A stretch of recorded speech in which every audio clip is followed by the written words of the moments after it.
We'll get this in editing. We'll pick all this up in post-production. Go. All right, guys, welcome to this week's previews slash draft recap. John Franklin and clearly Angel Villas, co-commissioners of the league. So I decided this week to wear my Lawrence Taylor jersey because he's made a few mistakes in his day, and I've clearly made some mistakes with this draft, my draft grades, which is well documented on Twitter and within the league.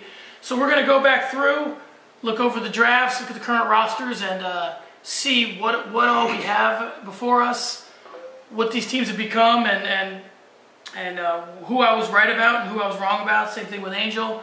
And then we'll post these, and you guys can shred them like you shredded the original ones. So what do you guys say about that? Yeah, we're going to go back through. Obviously, nobody's perfect, but, you know, we're doing the best we can. You guys are doing the best you can by starting the best lineups you can and making this a pretty good league. So let's get started. The first team that we did last year during the draft, we graded Circus. So that's the first team we're going to go with now, DTW Phoenix. We gave him a draft grade. John gave him a B-, and I gave him a C. Right now, their record is what? What's their record, John? 2 and 3. Okay. So based on that, you would think that at least my grade was high. Looking at his current roster, within the league page on ESPN.com, it shows you basically how you got players and whatnot. David has a lot of guys picked up via free agency, so he's made some moves. Obviously, things haven't panned out the way that he wants to. But do you see anybody on his roster that you think is underperforming? Well, to go back to your free agency thing, yeah, he's got a lot of free agents, but his starters are mainly from his draft. Okay. So he's staying with his draft. That's where I'm going to go with. Underperforming in his starting lineup, Cedric Benson. You had him rated higher than I did. Where was Cedric Benson drafted? Let me see about this. We got the wrong page up. See, we're fucking up. But we're going to catch up. Cedric Benson, he had him drafted at 72. I wouldn't say it's underperforming. He's got a lot of action from Talbert. This week he's got Vincent. I mean, he's 2 and 3. I still say a C. He's still right across the board. Average team, has some holes, but has some good upside. So I wouldn't say his team is underperforming. I'm saying they're performing right where I thought they would be. Yeah, well, obviously they're not performing where I thought they would be. The 2 and 3 record does not reflect a B- grade.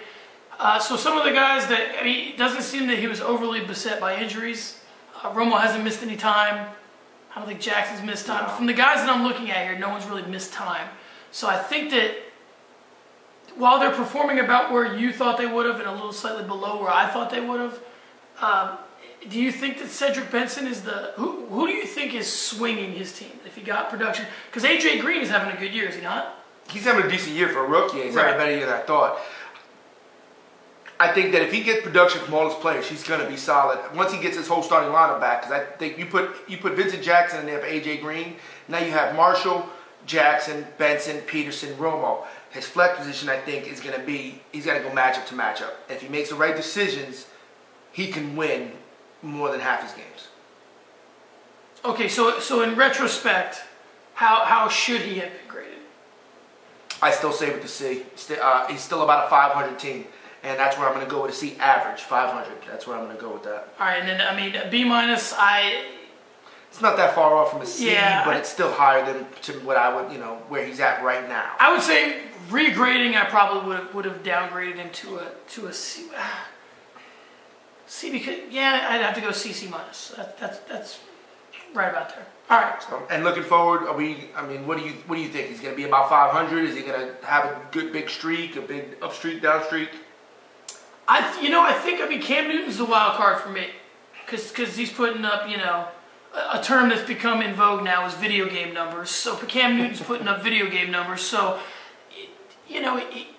similar to a Mike Vick, I mean, you could end up riding a Cam Newton potentially to a big year. I mean, Cam Newton could be what Mike Vick was for guys last year. He could. Yeah. I mean, he's shown that he can make some noise in this league. Now, will he hit the wall? Who knows? But so yeah, I mean, having Cam Newton, I don't think you're going to get too much. Like his bench, I don't see there being a huge upside to his bench. Like, wow, if these guys did, whatever. So I would say moving forward, he's going to be about the same, and he's going to be one of those guys. Last couple weeks of the season, might be a spoiler, might be in the playoffs. Yeah, you're trying to figure out if he's going to make the playoffs. Yeah. Okay. All right. The next team we graded was my team, the Peanuts Gang. John gave me a C. I gave myself a B. I was pretty just average when it came to my team. What's your take on that, John? Obviously I underevaluated your draft.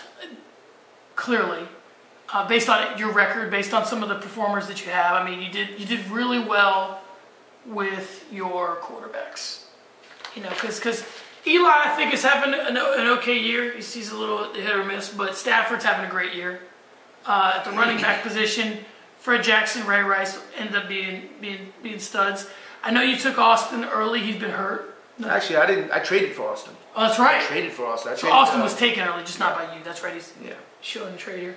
So, not getting as much from Dustin Keller as you probably would want to, but you got Java Best, who's had some good weeks. So overall, I think that the production you got out of your guys is certainly better than what I graded you at, and your record reflects it. So, what do you think? Well, I told you I liked my draft. I was satisfied with my draft. I didn't expect Fred Jackson to be the number in the top 3 scoring running backs in the league. I took Ray Rice at number 2, expecting for Ray Rice to do what he's doing. I think I had a lot of depth that helped me trade for Miles Austin. I think I still have a solid overall team, and I'm comfortable with the average scores, and I'm scoring about 130 points a game. So outside of 1 week where team didn't break 100, I'm pretty satisfied with my team and my bench players. So. And this is why, while I can analyze these things, I know a lot about football and stuff.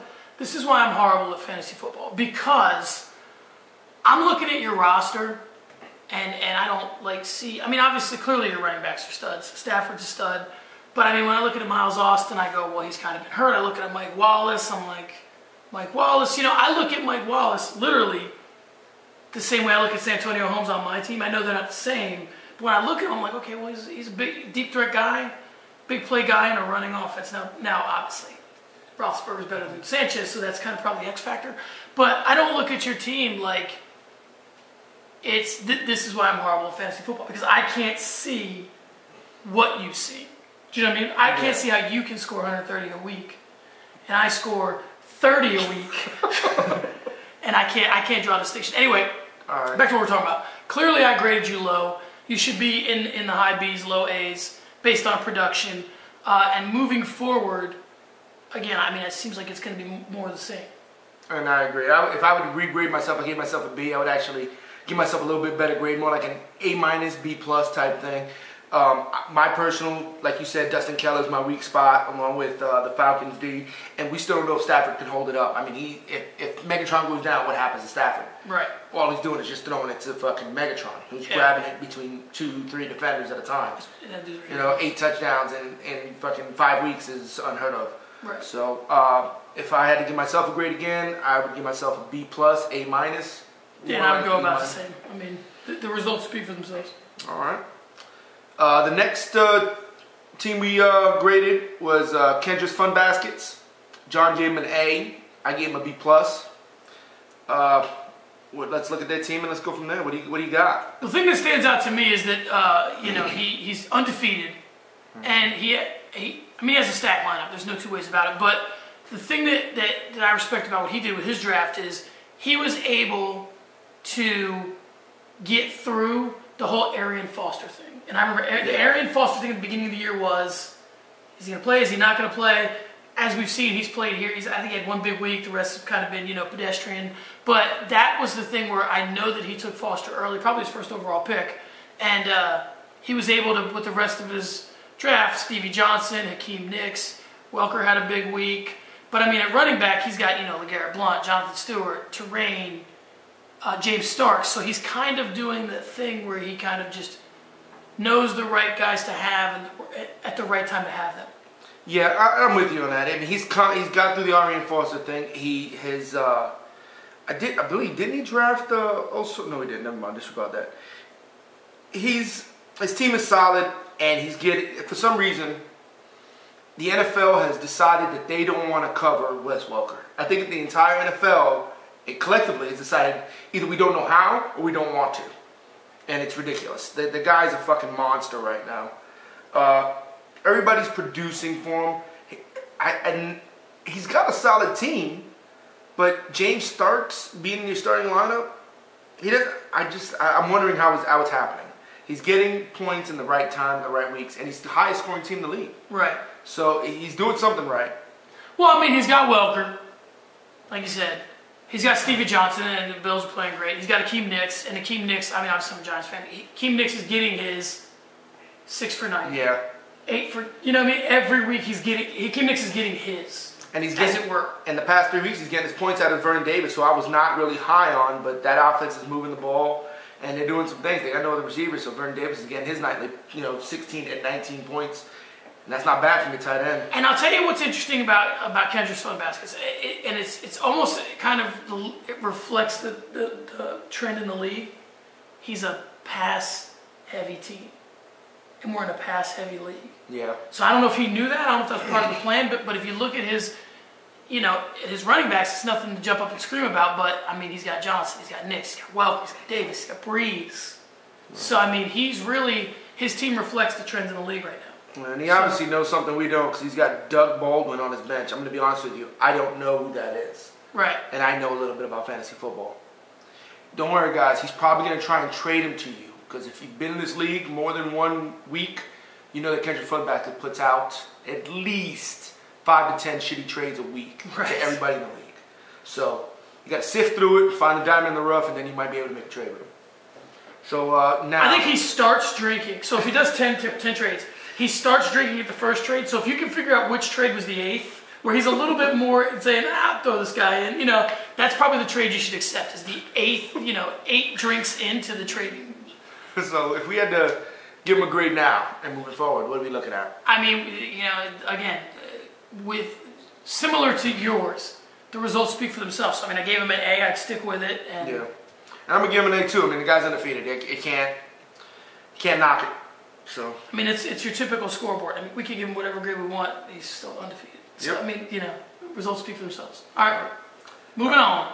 Moving on. The next team we graded was Ant's team. We both gave him C pluses. C pluses. Ant's team is currently 1-4.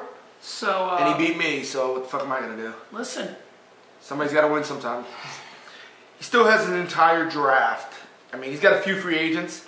He finally cut Jordan Shipley, who was on the IR prior to the season. I think he did that a week ago, so I'm proud of him.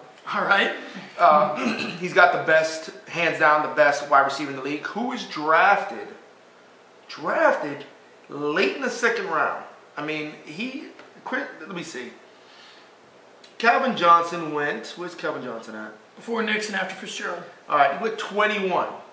He's hands down the best wide receiver in the league. So Larry Fitzgerald was drafted before him. Greg Jennings, Roddy White, Andre Johnson. Which Andre Johnson's been hurt. So I mean, yeah, granted, but when we did our first draft, I specifically said Calvin Johnson is arguably the best wide receiver in the league, and we spoke about who would you draft instead of Roddy White or Greg Jennings. Well, and again, in defense of the guys that drafted wide receivers before him, so the wide receivers before him are these guys: Andre Johnson, Roddy White, Greg Jennings, and Larry Fitzgerald. In defense of everyone that drafted a wide receiver before Calvin Johnson, I'll simply say Calvin Johnson was in the most uncertain with Stafford. I mean, you never know with Stafford. Now, he gets his no matter what. He got his when Orlovsky was throwing balls. He got his when Kitten. I mean, he's always gotten his. But I think that you got Matt Schaub. There's a lot more. And nobody knew the Falcons, offense would be like that. The Falcons are not who we thought they were. I can assure you of that, because they are garbage. And Roddy White caught 748 balls last year. So the assumption would be that he would have, caught as many this year. Right. So I'll give you that. The only player I could see being taken before him in retrospect, I took Frank Gore. So, Well, let's get back on his team. We're talking about Calvin Johnson a little bit. Let's get back to his team. He's got Ben Roethlisberger, who put up a monster day last week. I still don't like his Michael Bush. Ben Tate, while it was a good pick late, now that Arian Foster's back, I can't buy it. You have to start him every week now, and I don't think he's going to be a starter every week. Especially, I think he's a little bit hurt, a little bit banged up too. So, Calvin Johnson and Ben Roethlisberger, if he can carry this team to the playoffs, I'd be very surprised. See, when I look at his team, and again, let me preface this what I'm about to say by the fact that I'm winless and I am not a traditional fantasy powerhouse by any stretch of the imagination. But I think there's two schools of thought with fantasy football, from what I can see, looking externally. You either have to have a team full of known performers, and at least you can say, like me, I go, these guys are performing, just not performing now. Or you have to know something that I don't know. Mm-hmm. So if you know something I don't know, and you're going, you didn't know about this guy, or you didn't know about that guy, but he's really good, Yeah. What I see with his team is a lot of guys that have never done it, and who aren't doing it. So you have to either have guys that have done it, or guys that are going to do it, or are doing it. So I don't see that from Bush. I don't see that from Tate. I sure don't see it from Ingram. See, I just, what I mean? That's my thing. And I'm with, but you also look at it, they have improved it, and they're not having a chance because they're splitting time. Each one of those guys is barely a number one on his own team. Darren McFadden's blowing it up, so Michael Bush getting no run. Arian Foster's back, and he's doing something. Tate's not going to get much run. Mark Ingram, they're trying to get him in there, but you still got... They don't have enough footballs in New England, New Orleans to keep everybody happy. So, it's going to be tough for him. I'll be very surprised if he makes the playoffs, but, just got to keep trucking and trying to make it. I mean... He's definitely going to have to go on a run, to say the least. But, again, Bronx Bombers did it last year. They started off 2-6, and I believe they ended the season 7-6 to make the playoffs. So something like that, where 1-4, and he ended up, 7-6 in third place in the league. So, if you had to regrade him, what would you look at? What did I give him here? C pluses, both ends. Where you got Johnson carries a lot of weight. Yeah, but where's his team at right now? I gotta give him a D. Yeah, I can agree with that. I'm not really crazy about his running backs. So he took a chance on. If a few things went differently, everybody thought Ingram was going to have a big year as a rookie. They were just like, he's going to come in. Not everyone, they thought he was going to do better as a rookie than he's done. And then Ben Tate, they figured, people were buying into Ben Tate just because he was the starter before he got hurt. Mm-hmm. Even though Arian Foster had a big year. Yeah. So those two things changed. You have to give him a D based on results. Yeah. So all right, a D. All right, moving on. We're looking at 602 Corn to Suck. Clayton Spenning's team. He's 4-1. He's got the Amish Rifle as his new quarterback. Sean McCoy, Peyton Hillis. We both gave him. You gave him a B+ actually, and I gave him a B. How do you feel about that? Well, it depends on how you look at it, because as I'm looking at his roster now, it's this week's starters, and I don't know if there's bias to take into account. There probably are as I'm looking around. Larry Fitzgerald, Dwayne Bowe. But this guy's nickname should be The Wire.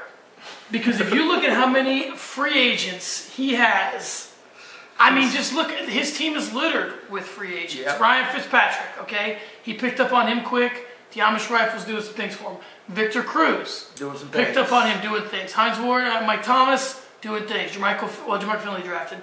Raiders D, Devery Henderson, Fred Davis.